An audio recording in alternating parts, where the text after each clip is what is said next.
They say you can see it from space. They say it's over 2,000 years old and protected China's northern frontier over a distance of 6,000 kilometers.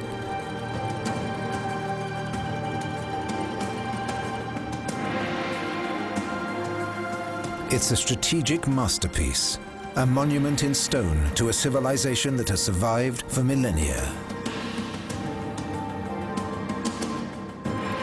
To the world, it is the symbol of China.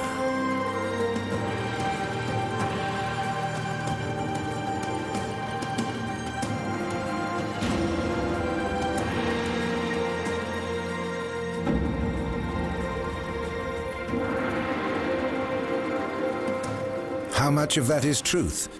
How much is legend? How old is the wall, really? How long is it?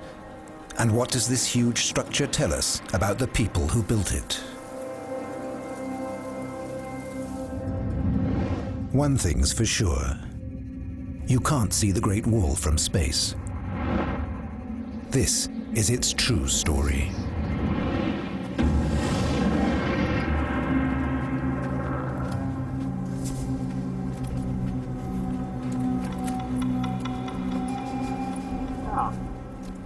In spring 1907, the British adventurer and archaeologist Aurel Stein struggles through one of the most arid landscapes in the world, the Taklamakan Desert.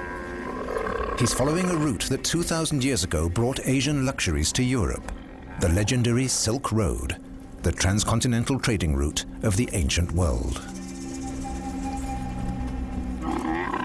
Stein has come from India to look for treasures said to be hidden under the sand of the desert.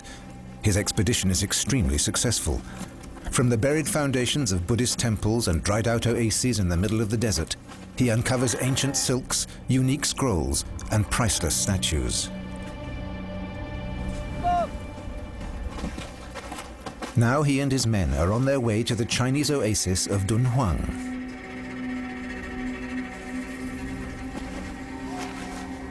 Give me my telescope!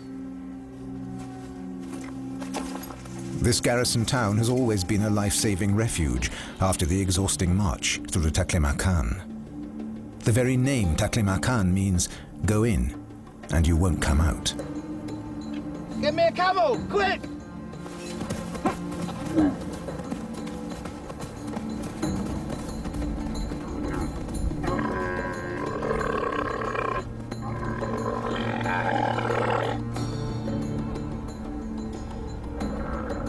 But what Stein sees through his telescope is not the looked-for oasis. He's about to discover an archaeological sensation virtually unknown to the West.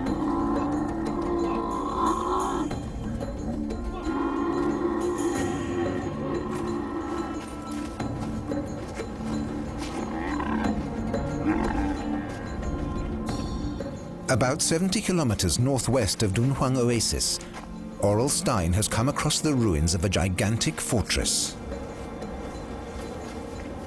Stein has discovered the Yumenguan, the Jade Gate. This hulk of clay bricks measures 24 meters by 26 meters. Its walls are 4 meters thick, and it reaches up to a height of 10 meters. Two gates, one in the west and one in the north, lead into the almost rectangular inner courtyard. This is the western end of a 2,000-year-old defensive wall. But this huge earth structure looks nothing like the familiar walled ramparts north of Beijing. Stein believes they're part of ancient China's Great Wall defenses, but he cautiously describes them as the remains of old Chinese road towers. He wrote that he had found the line of an ancient Chinese wall which traversed the desert for a great distance. In many places, it had almost been completely covered by drift sand.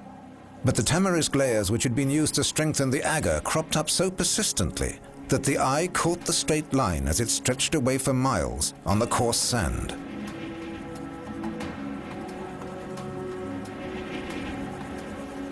But what and who was the wall built to protect?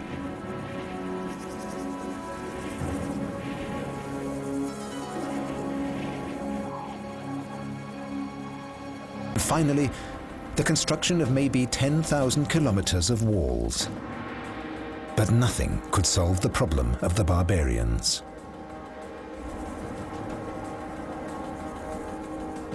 The great construction crumbled, but successive dynasties would build their own walls for the next 1,500 years. They had never been a symbol of strength. They were about political compromise. The Chinese could not dominate the peoples of the steppes with their armies, and they refused to trade with them as equals.